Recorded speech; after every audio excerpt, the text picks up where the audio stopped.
Robert's hands froze mid-stroke on the maple cabinet he'd been sanding. 30 years of working with wood had taught him to recognize sounds that didn't belong. His wife's laughter, sharp and bright, filtered through the workshop walls hours before the charity gala was supposed to end. Then a man's voice, too low to make out words, but clear enough to know it wasn't the driver. The scent of pine shavings and lemon oil hung in the workshop air as Robert set his tools down with deliberate care. Outside, the first heavy snow of the season was turning the world white, muffling everything except what he wasn't meant to hear. A knock at the workshop door startled him. Rebecca stood there, his daughter, snow melting on her shoulders. She hadn't visited in years. "Dad," she said, her eyes darting toward the main house, "I think we need to talk about what's happening in your driveway right now." Robert moved to the frost-edged window, his daughter close behind him. Through the swirling snow, Caroline's silver Mercedes sat in the circular drive, engine off, exhaust still curling in the cold air. The silhouettes inside were close, too close. "Thought she was at the hospital fundraiser till 11, Robert said, his voice level as a carpenter's square.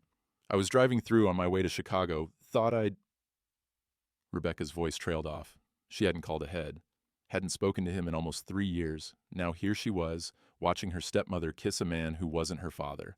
The kiss broke.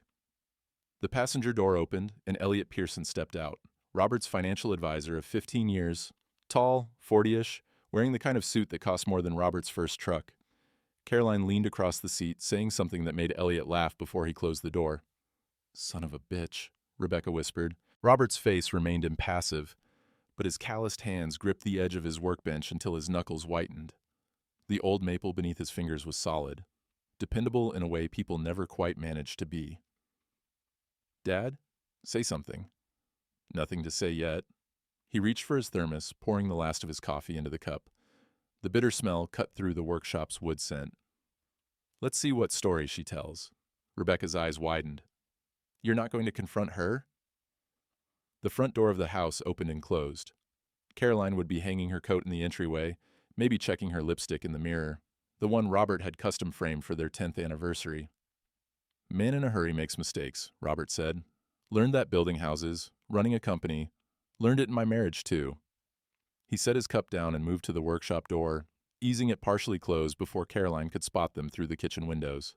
They listened as her heels clicked across the hardwood floors, followed by her surprised voice. "Hello? Is someone here?" Robert nodded to Rebecca, then pushed the door open. "In the shop," he called. "Look who showed up." Caroline appeared in the doorway, still wearing her black cocktail dress from the gala. Her surprise seemed genuine enough, but Robert caught the quick flicker of her eyes, calculating, assessing. "Rebecca, what a wonderful surprise." Caroline's smile was perfect, always had been. "When did you arrive? Why didn't you call ahead?" "Just passing through," Rebecca said, arms folded tight across her chest. "Thought I'd check on Dad." Caroline stepped into the workshop, wrinkling her nose slightly at the sawdust. "The fundraiser ended early. Pipes burst in the banquet hall, water everywhere." She laughed, shaking her head. "I gave Elliot a ride home since it was on the way. Poor man was all dressed up with nowhere to go." Robert wiped his hands on a shop rag, taking his time before speaking. "That right?" "Of course." Caroline's smile flickered. "Why would you ask that way?" "No reason," Robert said, turning back to his cabinet. "Rebecca, you staying the night? Snow's picking up." Rebecca looked between them, her doctor's eyes sharp as surgical steel. "Looks that way. If there's room." "Always room," Robert said, selecting a finer grid of sandpaper. The soft whisper of it against wood filled the awkward silence. "I'll make up the guest room," Caroline said brightly. "Have you had dinner? I can heat something up." "Already ate," Rebecca lied. Caroline's phone buzzed in her purse. She pulled it out, glanced at it, then tucked it away quickly. "Well, I should get changed. Robert, don't stay out here all night. It's Halloween, not a workday." After she left, Rebecca moved closer to her father, voice low. "You're just going to let her lie to your face like that?" Robert continued sanding, each stroke measured and deliberate. "Man spends 40 years building something. He doesn't tear it down in one night because the foundation creaks." "That wasn't a creak, Dad. That was an earthquake." "Maybe." Robert blew sawdust from the cabinet's edge. "Or maybe there's an explanation." Rebecca shook her head in frustration. "There's no explanation for what I just saw." "There's always an explanation, Becca. The question is whether it's one I can live with." He set down his sandpaper, checking his work with sensitive fingertips. You hungry? There's leftover stew in the fridge. While Robert heated the food, Rebecca wandered restlessly around the kitchen, peering at the granite countertops and stainless appliances that had replaced her mother's worn linoleum and harvest gold stove. She glanced toward the hallway where Caroline had disappeared, then froze. Her stepmother's purse sat on the counter, her phone screen lighting up with a new text message. Rebecca glanced at her father, then at the phone. Robert saw her expression change. What? Rebecca turned the phone so he could see the message preview. Did he suspect anything? Plan B if needed. Morning brought the smell of bacon and coffee. Robert woke at his usual 5 a.m., despite having tossed and turned most of the night. Caroline's side of the bed was already empty, unusual for a woman who normally slept till 8. He pulled on his worn flannel robe, the one Caroline had tried replacing 3 Christmases running. The house was too quiet as he made his way downstairs, the old knee injury from his framing days predicting the storm hadn't let up. Caroline stood at the stove, flipping pancakes with practiced precision. Her hair was perfect, makeup already done. She smiled too brightly when she saw him. There he is. Coffee's fresh. She gestured to a steaming mug already poured, just the way he liked it. I'm making Rebecca breakfast before she heads out. Roads are closed, Robert said, moving to the kitchen window. At least a foot of snow had fallen overnight, still coming down in thick flakes. Highway patrols got everything shut down to Chicago. Something flashed across Caroline's face. Annoyance? Concern? She recovered quickly. Well, then she can stay another night. We'll have a proper visit. Robert sipped his coffee, watching his wife over the rim. In 20 years of marriage, he'd never known Caroline to welcome an extended stay from his daughter. Rebecca appeared in the doorway, looking like she'd slept about as well as he had. Morning. Her eyes darted between them. Smells good. Perfect timing, Caroline said, sliding pancakes onto a plate. Robert, don't forget your heart medication. I've left it by your orange juice. Robert glanced at the small pill next to his glass. He'd been on a mild beta blocker for 5 years, but Caroline had never reminded him before. He'd never forgotten it either. Thanks, he said, pocketing the pill when she turned back to the stove. Rebecca raised an eyebrow but said nothing. Breakfast was a performance of normalcy, with Caroline carrying most of the conversation, charity work, neighborhood gossip, a new restaurant downtown. Robert ate methodically, noting how his wife kept refilling his coffee, encouraging him to eat more, trying too hard. His cell phone rang as he was finishing. The caller ID showed First National Bank. Mr. Harrington, this is James Chen. I'm sorry to bother you, but there's been an unusual request regarding your accounts. Could you stop by the branch today? What kind of request? Robert asked. I'd prefer to discuss it in person, sir. Caroline was watching him, her fork paused halfway to her mouth.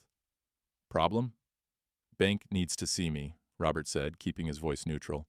Probably just paperwork. In this weather? Caroline shook her head. Surely it can wait. Roads will be clear by noon, Robert said. County's good about plowing the main streets. After breakfast, Caroline insisted on clearing the table herself. Why don't you show Rebecca your latest projects?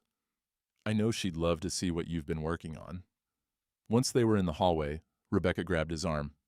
Let me see that pill. Robert handed it over. Rebecca studied it, frowning. This isn't just a heart medication. It's a combination drug. There's a mild sedative mixed in. Where did she get these? Doctor prescribed the beta blocker months ago. Nothing about sedatives. Rebecca's expression darkened. I think she's switching your medication. Robert's jaw tightened. Let's check something. In his home office, Robert knelt before the old filing cabinet he'd refused to let Caroline digitize.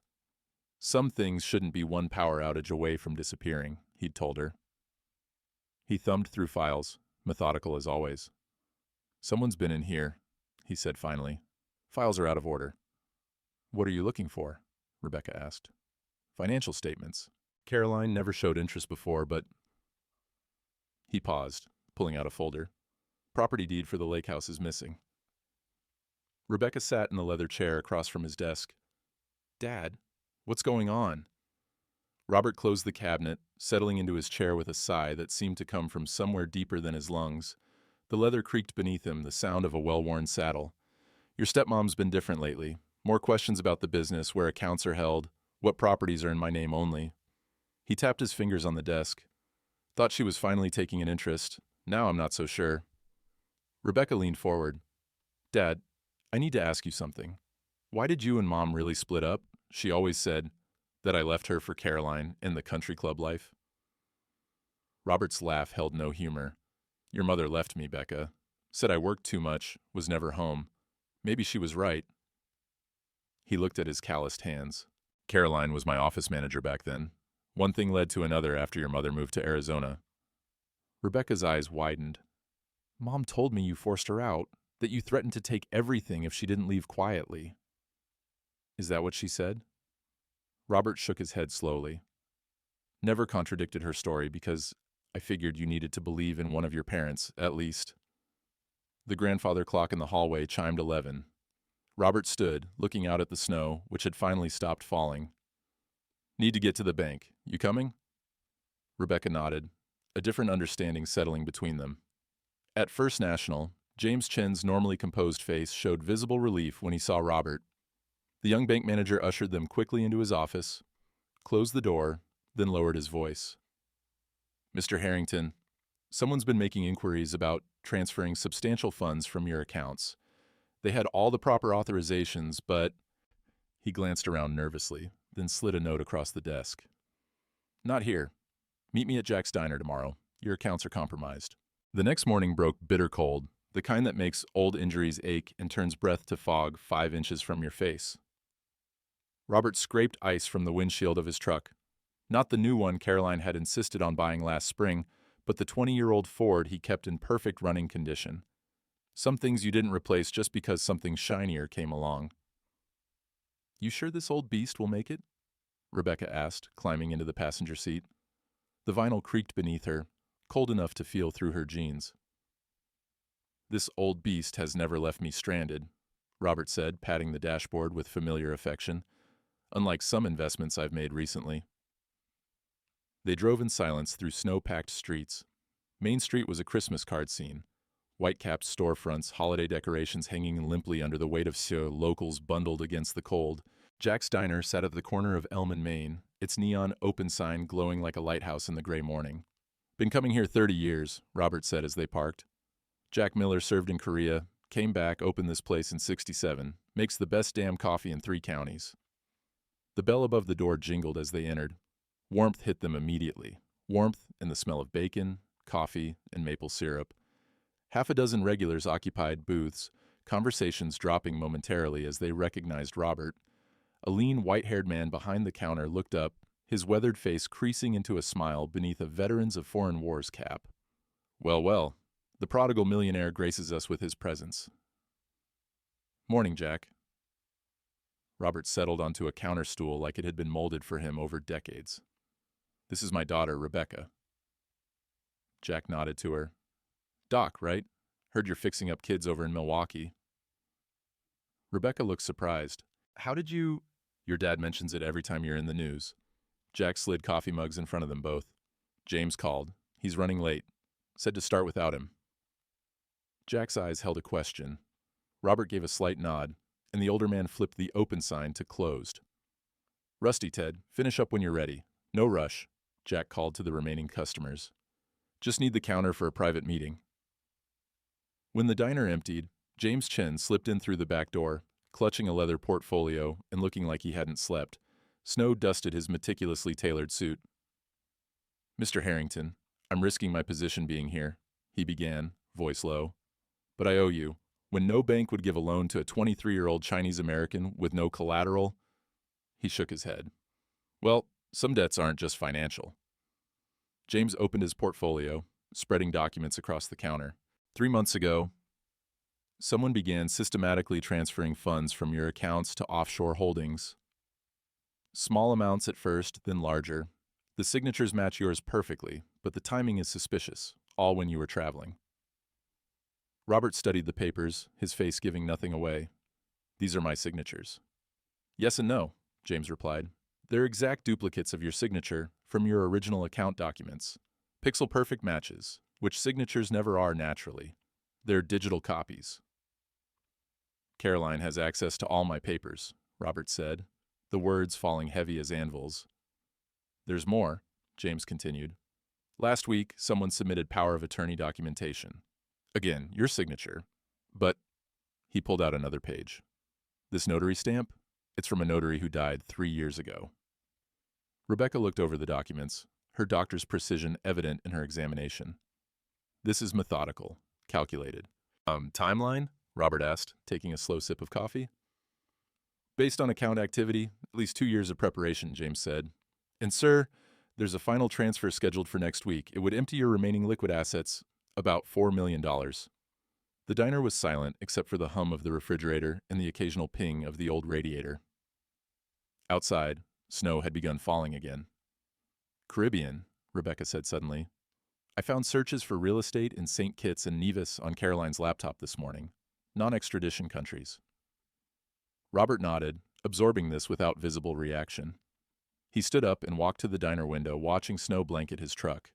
Without a word, he grabbed a broom from beside the door and stepped outside. What's he doing? James asked, watching Robert methodically clearing snow from the sidewalk in front of the diner. Jack chuckled, thinking, man's always worked with his hands when his mind's busy. 20 minutes later, Robert returned, cheeks red from cold, eyes clear with purpose. He hung the broom back in its place. Caroline reported my credit card stolen this morning, he said. Got the fraud alert on my phone. Can't access any accounts without her countersignature now. Jesus, Dad, Rebecca said. What are you going to do? Already done it. Robert reached into his pocket and pulled out a thick envelope. 10,000 cash. Emergency fund I've kept in the workshop safe since I started my first company. Caroline thinks it's just where I store tool manuals. Jack refilled their coffee cups, then said, Think it's time you met my nephew. Kevin, he called toward the kitchen. Bring that fancy laptop of yours. A younger man emerged, maybe 35, carrying a sleek computer. Mr. Harrington, I'm Kevin Miller. Kevin's a forensic accountant, Jack explained. Works for the state attorney's office. And I owe you my career, Kevin added. That anonymous scholarship for accounting students from construction families changed my life. For the first time that morning, Robert looked genuinely surprised. While Kevin examined the financial documents, Rebecca pulled out her phone. Dad, look at this. She showed him Caroline's email, left open on their home computer. Messages between Caroline and Elliot dating back 3 years, discussing property purchases in the Caribbean, offshore account numbers, and steps to secure power of attorney. She's been planning this since before your heart attack, Rebecca said quietly. Why are you helping me now, after all these years? Robert asked, studying his daughter's face. Because I think I've been wrong about a lot of things, she answered. About you, about what happened with Mom. Robert nodded, accepting this partial reconciliation without pushing for more. He turned to James, who was checking something on his phone. Robert, James said, his voice tight with concern, you should see this. I ran a credit check under your social security number. He turned the phone so Robert could see the screen. Alert. Multiple new accounts opened in your name in the last 30 days. Current debt, $247,500. Sunday mornings had been a constant in Robert's life longer than anything except breathing. St. Mark's Lutheran stood 4 blocks from his first apartment, back when he was swinging hammers for a living instead of signing checks. The church basement's monthly community breakfast was where deals were made, friendships maintained, and the town's pulse taken. Robert held the door for Rebecca as they entered. The warm smell of coffee and cinnamon rolls hit them immediately, along with something less tangible, a sudden hush in conversations, followed by an artificial resumption at higher volume. Morning, Robert. Pastor Mike stepped forward, extending his hand with deliberate normalcy while others found sudden interest in their coffee cups. Good to see you. And Rebecca, what a wonderful surprise. Pastor. Robert nodded, scanning the room. Usual tables were filled. Usual faces turned away.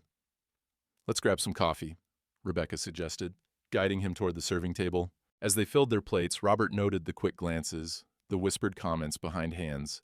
Marion Foster, 72, and the town's most reliable gossip pipeline, was holding court at her usual table, falling silent as they approached.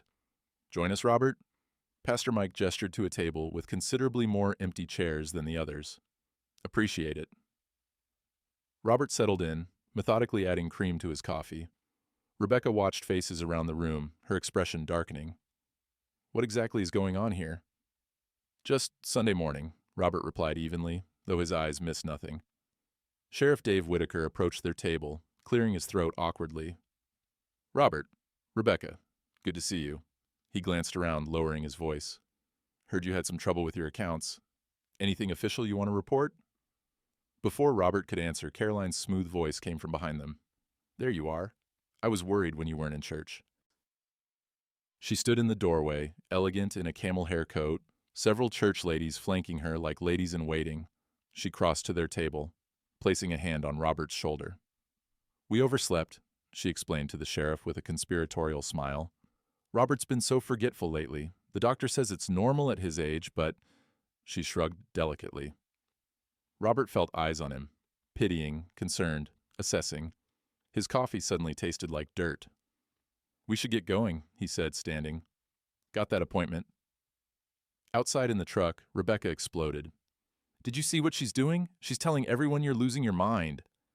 Robert watched through the window as Caroline accepted sympathetic hugs. Appears so. The hardware store was Robert's sanctuary long before he could afford fancy country clubs. Ted's Hardware hadn't changed its inventory system since 1973, still wrote receipts by hand, and smelled permanently of sawdust and metal. Need more carpenter's glue in those brass hinges? Robert told Rebecca as they entered. At the register, he handed over his credit card with the casual confidence of a man whose name was on half the commercial buildings downtown. The teenage clerk ran it twice, frowning. I'm sorry, Mr. Harrington. It's being declined. The words hung in the air.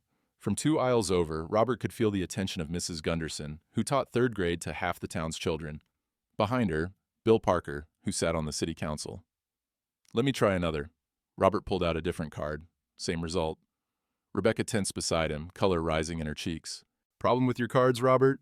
Bill Parker called, his voice carrying the fake concern that masquerades as neighborliness. The bell over the door jingled as Ted Johnson himself emerged from the stockroom. 70 years old with arms like steel cables from a lifetime of loading feed and lumber. Put it on the house account, Jimmy, Ted said to the clerk, not looking at the gathering audience. Robert's good for it. Actually, Robert said, reaching for his emergency cash. I've got this. Suit yourself. Ted bagged the items personally. How's that workshop edition coming? Got those oak boards you wanted? It was a lifeline.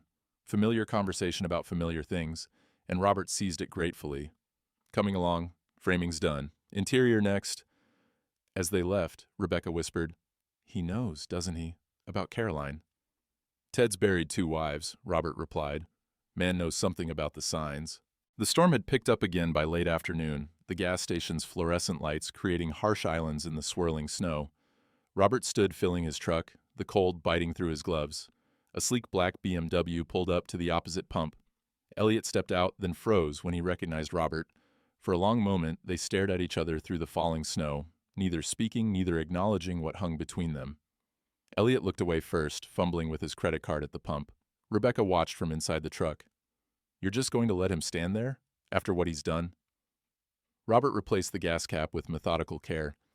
Man reveals himself by his actions, not my accusations. At home, the male sat on the kitchen counter. Carolyn was at her Pilates class, code for meeting Elliot, they now realized. Among the bills and flyers was a heavy cream envelope embossed with gold. Robert sliced it open with his pocket knife. The Winter Charity Gala, he read. Caroline Harrington to receive the Community Leadership Award in recognition of the Harrington family's contributions. The invitation trembled slightly in his weathered hands, the first visible crack in his carefully maintained composure. Dad? Rebecca's voice was gentle. They're giving her an award, he said, for spending my money. At an event I built the damn venue for. The paper crinkled in his tightening grip, and every person who looked at me like I was losing my mind will be there to applaud. The court notice arrived by certified mail 3 days later. Robert signed for it, the delivery woman avoiding his eyes as if his situation might be contagious. The envelope felt unnaturally heavy in his hands. What is it? Rebecca asked, joining him in the foyer. Robert slid his thumb under the flap and pulled out the legal documents. His reading glasses weren't necessary to make out the bold heading, Petition for Emergency Conservatorship.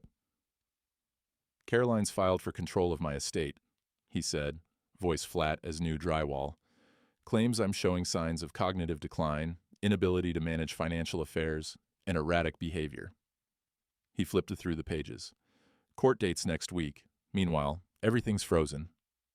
Rebecca snatched the papers, scanning them with professional efficiency. She's listed incidents, forgotten appointments, confusion about transactions you don't remember authorizing. There are statements from her doctor friends. She looked up, face flushed with anger. This is why she's been drugging you, creating a paper trail. Robert took the documents back, tucking them carefully into the envelope.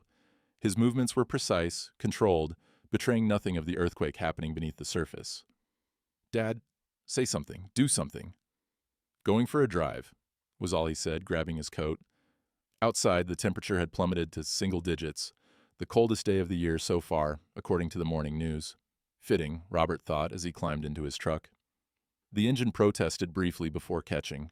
He drove without destination, passing the office park where Harrington Construction headquarters stood, the company he'd built from a single pickup and a borrowed table saw, the hospital wing he'd funded after his mother died of cancer, the riverfront development that had transformed downtown from abandoned warehouses to thriving businesses. Everything he'd built, everything Caroline was systematically taking. Jack's diner appeared ahead, its windows glowing with warmth he couldn't feel. Robert pulled into the parking lot but didn't get out. His hands gripped the steering wheel, knuckles white with strain. The heater sputtered, then died with a faint whine. Perfect. Even his damn truck was giving up. 40 years of control cracked like lake ice in spring. Robert slammed his palm against the steering wheel once, then again, a lifetime of stoic restraint dissolving in seconds. A sound escaped him, part growl, part wounded animal, his chest heaving with ragged breaths that fogged the windshield. He didn't hear the approaching footsteps, didn't notice anything until a sharp rap on the window jolted him back to himself. Jack Miller stood outside, 2 steaming cups in his gloved hands. He waited while Robert composed himself, then opened the door. "Coffee's getting cold," Jack said, offering a cup. His eyes took in Robert's state, but mercifully asked no questions. "Back office is warmer than this old truck." Robert followed him inside, past curious diners, through the kitchen where the cook nodded respectfully, and into the small office where Jack handled the books. A space heater hummed in the corner. The walls were covered with faded photos, Jack in uniform, the diner's opening day, fishing trips from decades past. Jack gestured to a worn leather chair. "Sit before you fall over." Robert sank into it, the vinyl creaking beneath him. The coffee scalded his throat, but the pain was clarifying. "Got the notice?" he said finally. "Caroline's filed for conservatorship. Everything's frozen. Judge Harrison's hearing the case." Jack nodded slowly. "Same Judge Harrison chairing the Winter Charity Gala, where your wife's getting that award." "The very same." Robert's laugh held no humor. "Figured something like this might be coming." Jack opened a drawer, pulled out a bottle of bourbon, and added a splash to each of their coffees. "That's why I made some calls." The back door opened, and Rebecca entered, bringing a gust of cold air and purpose. Behind her came James Chin and Kevin, Jack's nephew. Last through the door was Sheriff Dave Whitaker, still in uniform. "Told your daughter where to find you," Jack explained. Robert looked at the assembled group. "This some kind of intervention?" "Strategy meeting," Rebecca corrected, unwinding her scarf. "We've been comparing notes." Kevin opened his laptop. "I've documented the financial transfers. It's textbook fraud. They've been moving money through shell companies, then offshore." James nodded. "The bank's officially investigating now. Caroline's transactions triggered multiple red flags, but she had all the right paperwork. Including prescriptions that aren't in your medical records," Rebecca added. "I called your real doctor. He never prescribed the medication she's been giving you." Sheriff Whitaker cleared his throat. "Officially, I can't take action until charges are filed. Unofficially," he pulled out a manila folder. "Elliot Pearson has a history. 2 complaints from elderly clients in his previous firm. Cases settled quietly." Robert absorbed this information, feeling something shift inside him, like a house settling back onto its foundation after a strong wind. "Why are you all doing this?" he asked finally. Jack snorted. "Because some of us still remember when you were pouring concrete in July heat to build this town up. When you paid college tuition for kids whose parents worked for you. When you funded the Veterans Center but refused to put your name on it. And because some of us were wrong about you," Rebecca said quietly, meeting his eyes. The office fell silent except for the hum of the space heater. Outside, snow had begun falling again, blanketing the town in fresh white. "I built my first house with these 2 hands," Robert said finally, looking down at his calloused palms. "Built a company, built a reputation. Caroline and Elliot think they've taken it all." He looked up, something hardening in his gaze.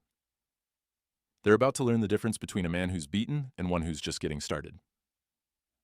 Rebecca placed the winter charity gala invitation on the desk between them. The gala is 3 days before your court date. Everyone who matters in this town will be there. Robert studied the gold-embossed card, a plan forming in his mind. Sometimes you need the right audience for the final act. Dawn painted the snow-covered landscape in shades of pink and gold as Robert pulled into his driveway. The house stood silent, windows dark. Caroline's car was gone. Her Tuesday breakfast with the charity ladies gave them a 3-hour window. "We're clear," he said, opening the door for Rebecca and Kevin, who carried his laptop bag. They moved quickly to Robert's home office, where Rebecca unlocked the filing cabinet with the spare key Robert had hidden years ago in the workshop. "Original documents first," Kevin said, setting up his equipment. "We need to establish a paper trail that predates the forgeries." Robert laid out decades of financial records with a contractor's precision. Property deeds, account statements, tax returns, all meticulously preserved despite Caroline's complaints about his outdated filing system. "Old school has its advantages," he said, watching Kevin photograph each document. "Can't hack paper." Rebecca returned from the master bathroom with a plastic bag containing pill bottles. "Found these hidden in Caroline's vanity. 3 different prescriptions, all with your name, all from doctors you've never seen. One's a memory suppressant commonly used for dementia patients," Kevin noted, examining the labels. "The other enhances confusion and drowsiness. Perfect cocktail if you're trying to make someone appear mentally incompetent." Robert's jaw tightened, but he said nothing. The betrayal had moved beyond words, into a cold space where only actions mattered. The doorbell rang, startling them all. "Expecting someone?" Rebecca whispered. Robert shook his head, moving to the window. A delivery truck sat in the driveway. "Package courier." While Robert signed for the delivery, Rebecca and Kevin continued their work. By the time he returned, they'd uncovered more evidence: bank statements showing systematic withdrawals, property transfers to limited liability companies with Caroline and Elliot listed as principals. "Found something," Kevin said, looking up from his laptop. "Property purchase in St. Kitts, beachfront villa, $7 million bought 3 months ago through a shell corporation. Guess whose names are on the deed?" Robert studied the document on the screen. "That's where my lake house money went." "They've been planning their exit for years," Rebecca said. "The conservatorship is their endgame, legal control of everything before they disappear." Robert checked his watch. "Caroline will be back in an hour. Let's wrap this up." Kevin packed his equipment. "I've got enough to take to the prosecutor: financial fraud, identity theft, prescription fraud. They're looking at serious charges." "Not yet," Robert said. "We do this my way. At the gala." After they left, Robert retreated to his workshop, the one place Caroline never bothered to visit. The scent of pine and varnish wrapped around him like an old friend as he unlocked the hidden compartment beneath his workbench. Inside lay a wooden box he'd started crafting months ago, intricate joinery, hand-carved maple leaves around the edges. He ran his fingers over the unfinished surface, feeling the grain, the possibilities still contained in the wood. Some projects couldn't be rushed. "You've been quiet today," Caroline remarked that evening, watching Robert pick at his dinner. "Everything all right?" "Just tired," he replied, the lie sitting as uncomfortably as the food he couldn't taste. "I spoke with Dr. Winters," she said, reaching across to pat his hand with practiced concern. "He thinks we should move up your evaluation. With the memory issues getting worse." Robert nodded, allowing a vacant expression to cross his face. "Whatever you think best." Something like triumph flickered in her eyes, quickly masked by solicitous worry. "I'm only thinking of your well-being, darling. You've worked so hard all your life. It's time to let someone else handle the stressful details." "You're probably right." He pushed his plate away. "Think I'll turn in early." In the hallway, he passed the photographs Caroline had carefully arranged: their wedding, charity events, vacations to places he'd never wanted to visit. The narrative of a perfect life, meticulously curated. Not a single picture of Rebecca or his first wife. Not a single image of the construction sites where he'd spent his happiest days. The next morning, Robert met Rebecca at the county clerk's office. The vinyl seats squeaked beneath them as they waited for their number to be called. "You sure about this?"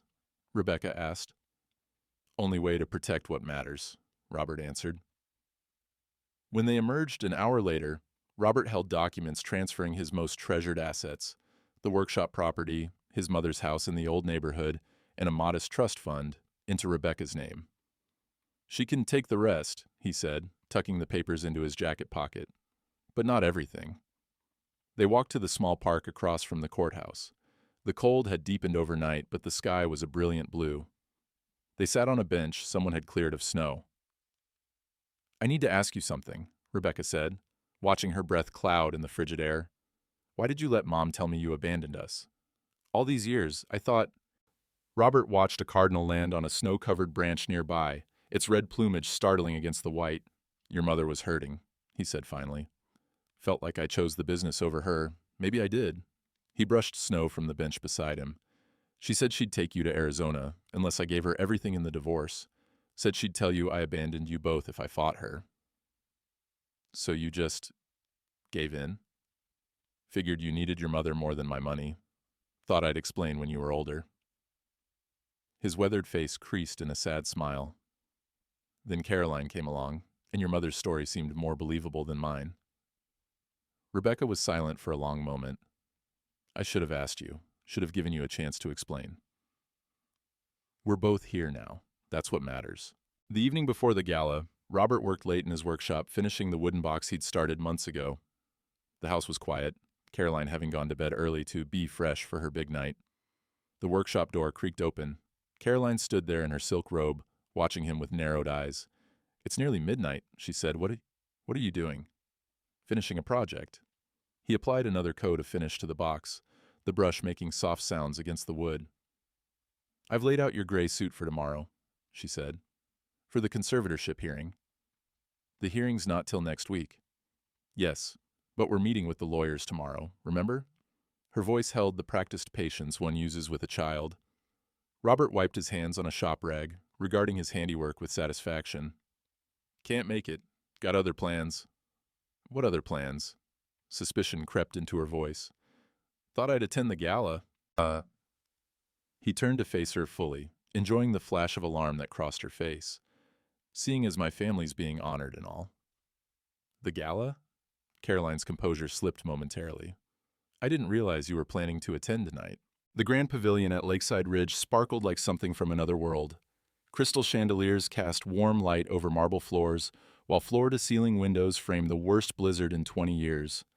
Nature's fury and human elegance, separated by mere inches of glass. Inside, Lakeside Ridge's elite mingled in tuxedos and evening gowns, the air heavy with expensive perfume and the gentle notes of a string quartet.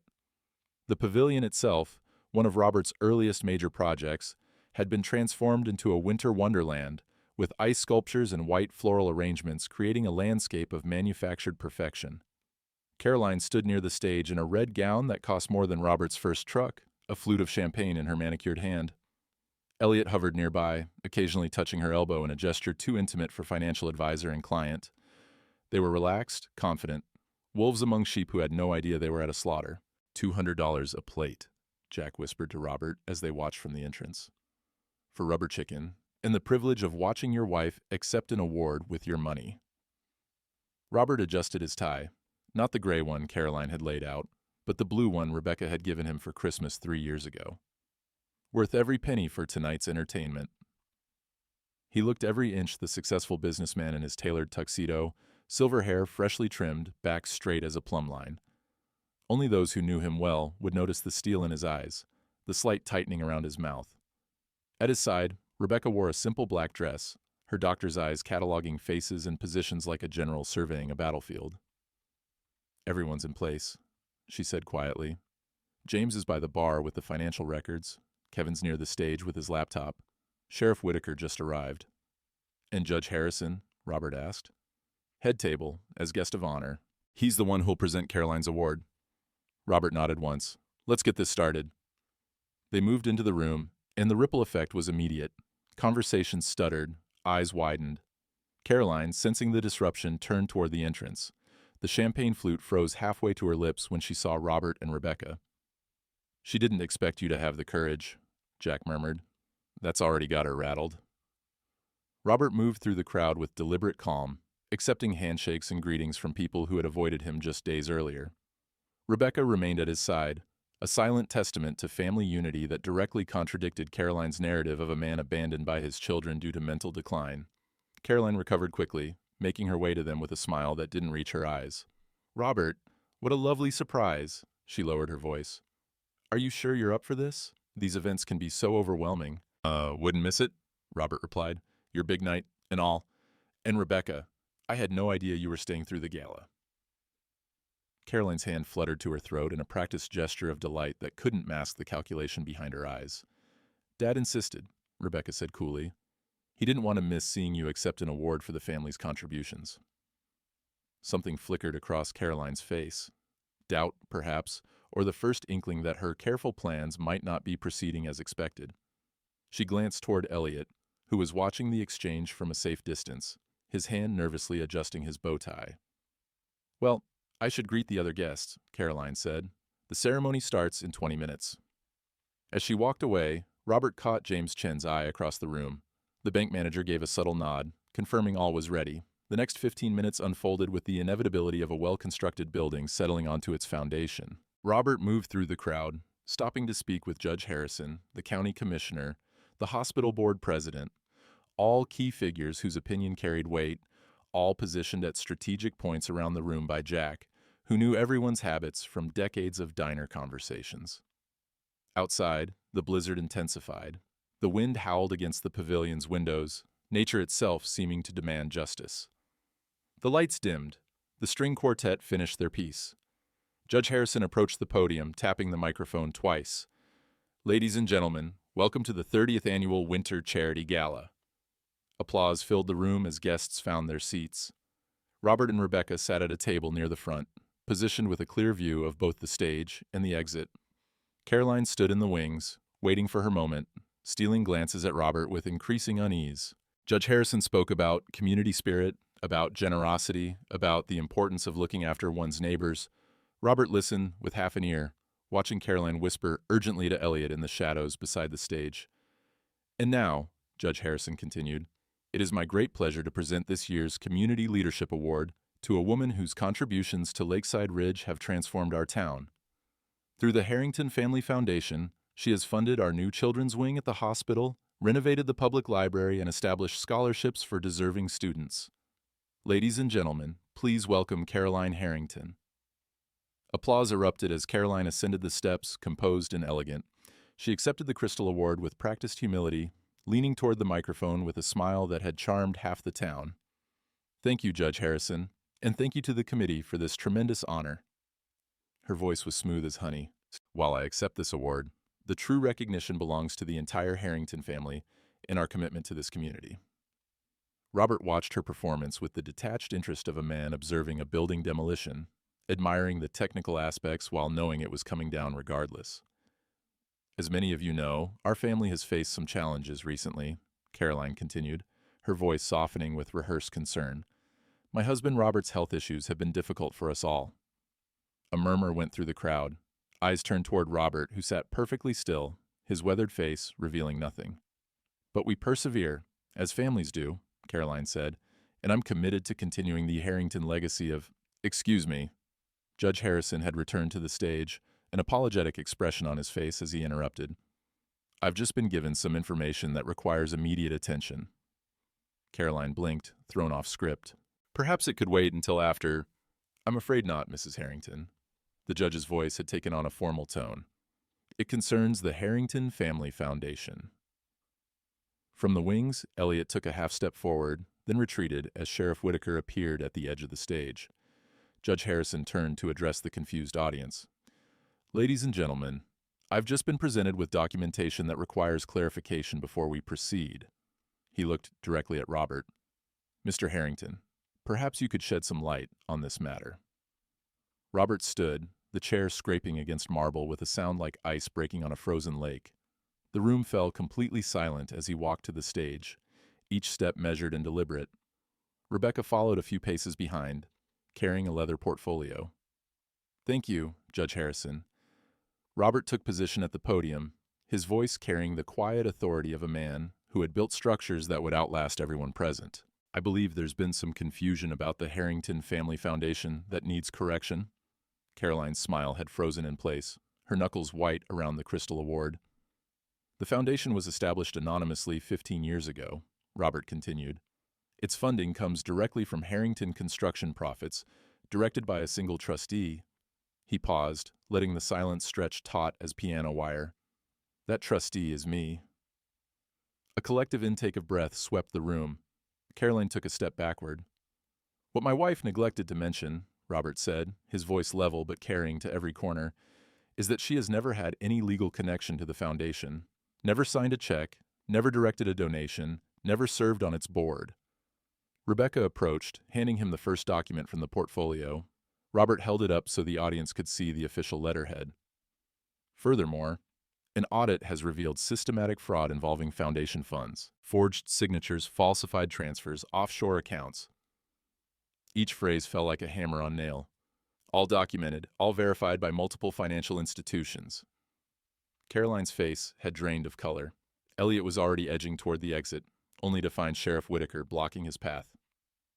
For those of you who've heard rumors about my mental decline, Robert continued, you should know that my wife has been substituting my prescribed heart medication with sedatives to create symptoms of confusion and memory loss. He held up the pill bottles Rebecca had found. This has been confirmed by 3 independent doctors. Gasps and whispers rippled through the crowd. Marion Foster, the town gossip, looked like she might faint from the scandal of it all. Why are you doing this? Caroline hissed, stepping toward him. You're ruining everything. Robert faced her directly, his voice low but clear enough for those nearby to hear. A man's true wealth isn't in his accounts, Caroline. It's in what he builds that lasts. You never understood that. He turned back to the stunned audience. I won't be pressing charges tonight. That can wait for morning.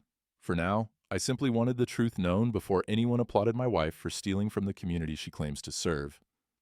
The crystal award slipped from Caroline's hands, shattering on the marble floor like the last of her pretenses. In the sudden silence, all that could be heard was the howl of the winter storm outside and the soft, deliberate footsteps of Robert Harrington as he descended from the stage, spine straight, head high, a builder who had just cleared away debris to start fresh. From across the room, Judge Harrison's voice cut through the shocked silence. I believe we need to reconvene the conservatorship hearing scheduled for next week.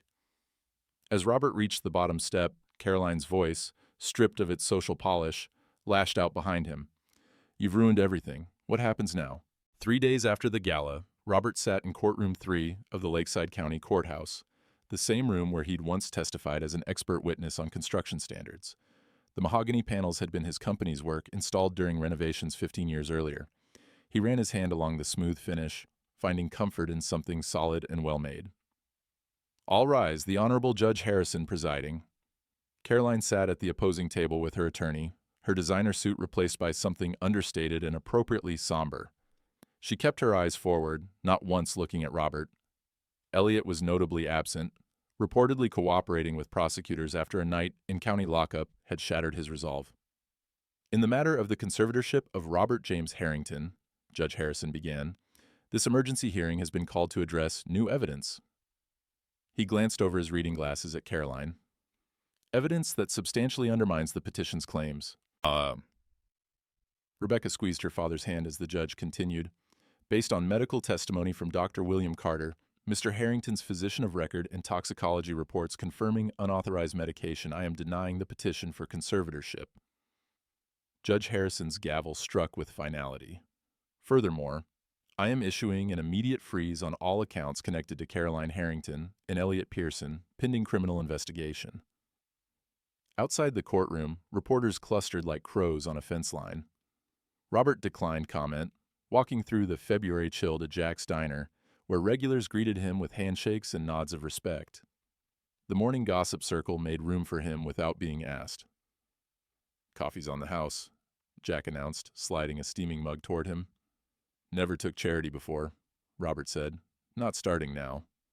Jack snorted. Ain't charity, it's celebration. By evening, the news had spread through town like wildfire. Robert's phone rang constantly. Business associates, neighbors, people he hadn't spoken to in years. Caroline's carefully constructed narrative had collapsed, and Lakeside Ridge was collectively rewriting its understanding of the Harrington marriage. District Attorney's office called, Rebecca said, bringing Robert a sandwich he hadn't asked for but needed nonetheless. Elliot's talking. Says Caroline masterminded everything, promised him a new life in the Caribbean. Robert nodded, unsurprised. Man never had much backbone. They're offering her a deal, full restitution in exchange for reduced charges. Tell them I support it. Rebecca looked surprised. After what she did to you? Vengeance costs too much, Robert said simply. Just want what's rightfully mine returned. Rest is between her and the law. A knock at the door interrupted them. Pastor Mike stood on the porch, hat in hands, snowflakes gathering on his shoulders. Robert, he began, I owe you an apology. I should have questioned what I was hearing, should have come to you directly. Robert considered him for a moment, then stepped aside. Coffee's still hot. They talked for an hour, about trust, about judgment, about the damage gossip does to a community. When the pastor left, something had been repaired between them, imperfect but holding. The next morning, Robert met with his attorney to begin the process of restoring and securing his assets. The Caribbean property would be liquidated, offshore accounts repatriated, the financial skeleton of his life reassembled bone by bone. She's requesting a meeting, the attorney said as they concluded. Before sentencing. What for? Didn't say, it's your call. Robert thought about it, then nodded once. Set it up. They met in a conference room at the attorney's office. Neutral ground for the final act of a 20-year marriage. Caroline had lost weight, her tailored clothes hanging slightly loose, her makeup less perfect than usual. Thank you for agreeing to see me, she began, eyes downcast. Say what you came to say, Robert replied, neither cruel nor kind. Caroline looked up, tears welling. I never meant for it to go this far. It started small, a little money for my mother's care that I was too proud to ask you for, then more for investments Elliot recommended. The tears spilled over. You were so distant, Robert. Always working, always in that workshop. I felt invisible. Robert watched her performance with the detached interest of a man who had finally learned to see clearly. You had access to everything I built. Never hid $1 from you. But you hid yourself, she whispered, year after year. Maybe I did, he conceded. Marriage failed long before you started stealing from me. But that was your choice, Caroline. 30 years building, 2 years betraying. He stood, straightening his jacket. Math doesn't work in your favor. Her tears dried instantly, like rain on hot pavement. You'll regret this harshness. I know things about you. No, Robert interrupted quietly. You lived with me for 20 years, but you never knew me at all. As February turned toward March, the first signs of winter's retreat appeared. Icicles dripped from eaves. Patches of grass emerged from melting snow. Rebecca had extended her leave of absence from the hospital, settling into the guest room that was slowly becoming hers again. Think we should start clearing out her things, Robert said over breakfast. No point keeping ghosts around. They began in the master bedroom, methodically boxing Caroline's clothes, jewelry, personal items. In the walk-in closet, Rebecca noticed a cabinet that seemed out of place. Is this locked? She asked, trying the ornate handle. Robert frowned. Never seen that locked before. He tried his keys, found none that worked, then fetched tools from his workshop. The lock gave way easily to someone who had built houses from foundation to roof. The cabinet door swung open, revealing something neither of them expected. The cabinet wasn't filled with hidden cash or secret documents as they'd half expected. Instead, carefully preserved in acid-free boxes, lay the artifacts of a family's history, Robert's history, that Caroline had supposedly discarded years ago. I don't understand, Rebecca whispered, lifting out a weathered recipe box. You said she threw these away. That's what she told me. Robert took the wooden box, his mother's name still visible in faded script across the top. The hinges creaked as he opened it, revealing dozens of handwritten recipe cards in his mother's precise handwriting. Pot roast, apple pie, the molasses cookies he'd loved as a boy. She said they were cluttering up the kitchen, he murmured. Said they'd been ruined in a water leak. Rebecca pulled out more treasures, his father's pocket watch, family photographs Caroline had removed from the walls, Rebecca's childhood drawings that had once hung in Robert's first office. At the bottom of the cabinet sat a leather-bound album. This is my high school graduation, Rebecca said, turning pages, and my medical school ceremony. Photos Robert had never seen, moments he'd missed, all carefully labeled and preserved. She kept a record of my life for you. Robert sat heavily on the edge of the bed, the recipe box clutched in his weathered hands. She hid these things from me, but couldn't bring herself to destroy them. He shook his head slowly. Never understood that woman. Still don't. Maybe she knew someday you'd find your way back to what really mattered, Rebecca suggested quietly. They spent the morning rediscovering pieces of their shared past, each item a stitch repairing the torn fabric between them. By noon, Rebecca had cleared a wall in the living room and begun hanging the old family photographs alongside the formal portraits Caroline had favored. Balancing the narrative, she explained when Robert raised an eyebrow. Reclaiming the house, he corrected with the ghost of a smile. Sunday morning found them at Jack's Diner for breakfast before church. The bell above the door announced their arrival, and the usual crowd looked up, but this time with nods of greeting rather than awkward silence. "There he is," Jack called from behind the counter. "Man of the hour." Robert slid onto his usual stool, accepting a coffee mug with a nod. "Just a man having breakfast, Jack. Nothing more." "Tell that to the bank board," Jack replied. "Heard they're naming the new downtown branch after you next month." Marion Foster bustled over, her ever-present church hat tilted at a precarious angle. "Robert Harrington, don't you dare be modest. The whole town's talking about how you've increased the foundation's annual giving by 30%. Robert sipped his coffee, uncomfortable with the attention but not ungrateful for the community's renewed respect. "Just correcting course, Marion. Money should work as hard as the people who earned it." After breakfast, they walked to St. Mark's, where Pastor Mike greeted them at the door with genuine warmth. The congregation made space for them in pews that had sometimes seemed to shrink during Caroline's reign. When the collection plate came around, Robert placed his usual envelope inside without fanfare. No grand gestures, just the quiet consistency he'd always maintained. Sheriff Whitaker stopped by the house that afternoon with an update. Caroline's case had been settled. 5 years probation, full restitution, and community service. The Caribbean property had been sold, the proceeds returned to Robert's accounts. Elliot faced stiffer penalties due to previous complaints. "She'll be leaving town," Dave said, heading to her sister's place in Arizona. Robert nodded, feeling neither triumph nor regret, just the quiet certainty that one chapter had closed and another had begun. After the sheriff left, Robert retreated to his workshop, Rebecca following with 2 mugs of coffee. The space had always been his sanctuary, but having her there felt right somehow. The completion of a circle, broken decades earlier. "I've been thinking," he said, unrolling a set of blueprints on his workbench. "Workshop's too small for 2. Rebecca studied the drawings, recognizing an addition nearly double the current size. 2. "Doctor's hands are good with detail work," Robert said, not quite meeting her eyes. "Thought you might want to learn woodworking while you decide what comes next." Rebecca set her mug down carefully. "You're assuming I'm staying." "Hoping," he corrected. "Hospital in town needs a pediatric surgeon. Jack mentioned his grandson needs a bigger clinic space. Thought maybe I could build it." He paused, running a hand along the workbench. Could use a second opinion on the design. It was as close to asking as a man like Robert could come. Rebecca understood the language of actions rather than words. She'd been raised by the same man, after all. "I'd need a proper workbench," she said finally. "And you'd have to be patient. I haven't built anything since that birdhouse in 4th grade." The corner of Robert's mouth lifted in what might have been a smile. Birdhouse wasn't bad, just needed better joinery.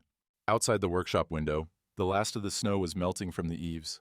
A flash of red caught their attention as a cardinal landed on the bare oak branch nearest the window, its bright plumage vivid against the gray March sky, the first true sign of spring. Robert reached for his tools, and without instruction, Rebecca picked up a piece of sandpaper, following her father's practice movements.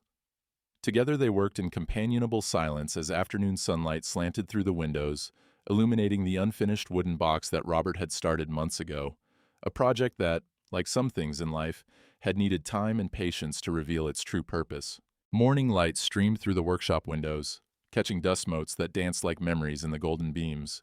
The doors stood open to the April air, the sharp scent of winter replaced by the earthy promise of spring. Robert guided Rebecca's hands on the plane tool, showing her how to follow the grain rather than fight it. "Too much pressure and you gouge the wood," he explained. "Too little, and you just skate over the surface without making a difference." Rebecca nodded, feeling the resistance change beneath her fingers as the curling shaving peeled away, perfect as a promise kept. Her father's hands, weathered, calloused, steady, covered hers briefly before letting go, trusting her to find her own rhythm. "You know," Robert said, watching her work, "spent 40 years building things for other people. Houses they'd live in, offices they'd work in, foundations that'd give their money away." He picked up a piece of cherry wood, testing its weight. Never occurred to me that the most important thing I'd build would be what happens after I'm gone. The coffee in his thermos, his father's thermos, sent steam curling into the morning air. Outside, the cardinal that had survived the winter returned to its perch near the window, bright as a drop of blood against the new green leaves. Some things you build to sell, Robert continued, his voice soft but certain. Some things you build to keep, and some things you build just to prove you still can.